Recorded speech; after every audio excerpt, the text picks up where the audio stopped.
From Europe to Japan and back home again, inflation has been in the news this week. But whereas conversations about inflation used to sound like this, as I've traveled across the nation these past few months, it's clear that there's one problem that cuts evenly across the board, hurting everybody. And that's the common enemy of inflation. now they sound like this. Inflation, well under the boil, under the 2% level. That's what the Fed's aiming for. They're so far down. And that's tasked media outlets with the challenge of explaining why inflation in 2014 isn't such a bad thing after all. Marketplace took a seasonal approach to exploring why Japan's central bank took steps to beef up inflation. Inflation is a lot like candy. A little bit here and there makes your life so much better.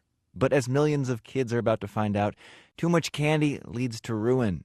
Right now, Japan is like a kid at your doorstep holding out a trick-or-treat bag. NPR spoke with a butcher in Spain to illustrate how European deflation might require corrective action from the European Central Bank. We've lowered our prices in various stages bit by bit, so now we're charging about 10% less than we did a few years ago. It's really difficult because I've got expenses, so it's tough.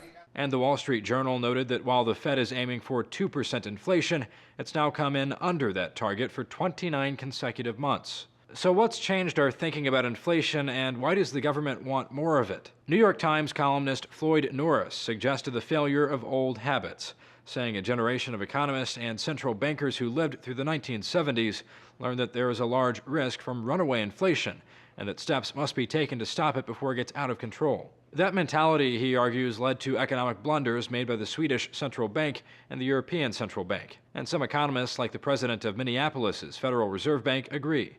He said in a recent speech, "In my view, inflation below 2% is just as much of a problem as inflation above 2%. But others, like economist Nancy Laser, are careful to distinguish between bad deflation, like wage drops in Europe, and good deflation, as we may see from falling energy prices in the U.S. So while the tables might not have turned completely on inflation, its nuances have become a larger part of the conversation. For Newsyam's Zach Toombs.